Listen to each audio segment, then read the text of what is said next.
Hi, welcome back. Today I want to talk with you about the steps to take as a beginner to learn how to do animal communication. So let's talk to animals. Um, Before you begin, first I want to suggest that you find a quiet space for you so that you can get yourself grounded, do a meditation, take whatever steps you need to take in order to get yourself grounded in preparation for communication. So, if you've not done that before, a couple of simple techniques are to take deep breaths, three, four, however many you feel is necessary. The other is to imagine roots coming out of the bottom of your feet. Um, and these roots are going deep, deep into Mother Earth and connecting with her. When you do that, you will feel a change in your physicality.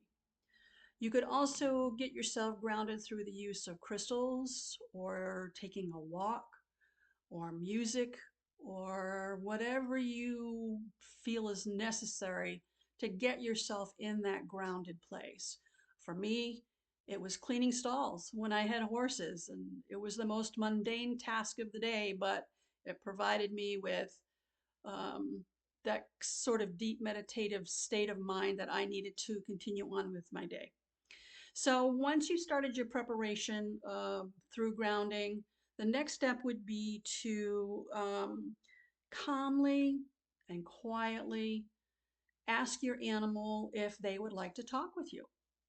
Now, some animals say no, and that's okay. They could say no for a variety of reasons.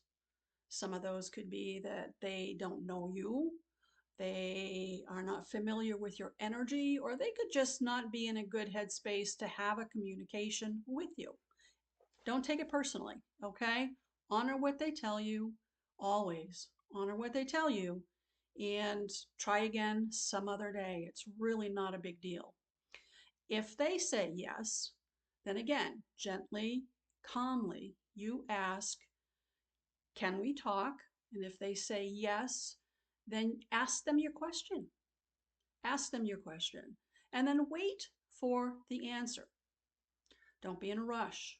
Don't try to force it. Wait for the answer. The answer could come in words. The answer could come in images. The answer could come in feelings or even little video snippets. That's not out of the realm of possibilities. However, the information comes to you, pay attention to that because that is part of communicating with animals. Okay. The other thing I want to talk to you is about don't try to change or negotiate their answers. If you get an answer that you don't like, don't try to negotiate for a different one. It's not going to change anything for that animal, and it quite honestly could cause them to maybe not be so willing to talk with you at a later date. So please don't negotiate or try to negotiate. It just is a waste of your time and a waste of their time. Okay. The other thing is when there there is no time frame when you're learning how to do this. And what I mean by that is you don't have to say to yourself, well, today I'm going to sit down and I'm going to talk to my animal for 5 minutes and I'm going to learn that all that I can learn about them. But it doesn't work that way. Um, if your initial communication lasts 10 seconds, 15 seconds, 30 seconds, that's fine. That's fine. There's no formula, there's no rule to this. You have to take it slowly, let your skills develop.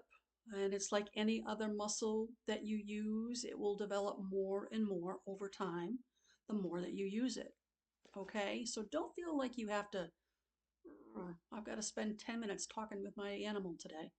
Don't put that kind of pressure on yourself, and certainly don't put that kind of pressure on the animal. Okay? After you've had your communication, thank them. Thank them for the time and the energy that they've shared with you. It's really a gift and it's quite an honor. So be sure to thank them for that, okay? Let them know that it meant something to you. Okay. Um, Make notes, take notes. If you feel it's necessary for you, um, you can always use those notes to refer back to at a later date and maybe expand on a question that you want to go in a different direction on. Or just hang on to those notes. Hang on to those notes if you need to, okay? You can always refer back to them. Okay, so for safety tips, I want to tell you to always, always, always honor their boundaries, okay? Um, Again, if they're not in the mood to talk to you, not a big deal. I've had it happen to me twice in my lifetime, and I may have shared this story already. It has to do with two stallions. The owners wanted me to talk with them, and they did not want to talk to me. It was that time of year, so they had other things on their mind, and that's okay. So I wished them well. I wished them success, and went on with my day and talked with other animals instead. So it's not a bad thing for them to say no. It's just, again, don't take it personally. Okay. The other thing that I want to say to you is let them leave when they choose. Don't force your animal or try to make a deal with your animal to stick around longer, a while longer, a few more minutes to sit and talk with you. They are pretty clear. And so when they've had enough, you're going to know it. They will get up and they will walk away. And again, don't take that personally. They're just done for that moment. They've got other things that they want to do, other things that they may be more interested in. So please don't take it personally.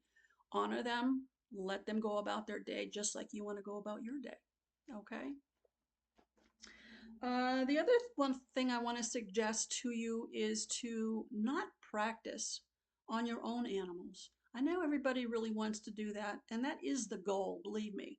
And after a while, you will be able to. However, the first few times that you're doing this kind of work, practice on a friend's animal or practice on a dog you see walking down the street or a cat maybe that's sitting in a window of a house that you happen to walk by or something like that. Don't um, go right for your pet. Again, I know that's the natural inclination, but we have an emotional bond with our own animals that runs really deep. And sometimes that bond can get in the way of communication, clear communication. So again, I want to suggest to you all that you practice on other animals and not your own, and eventually you will be able to talk with your own animals. Okay? So give it a try, and let me know what they say.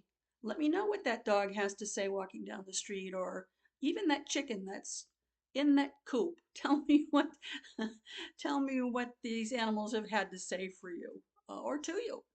Um, Leave your comment, leave it in the comment section, and I think it would be a fun thing for us to all share these animals that we've talked with and what they've had to say to us. So until then, see you next time.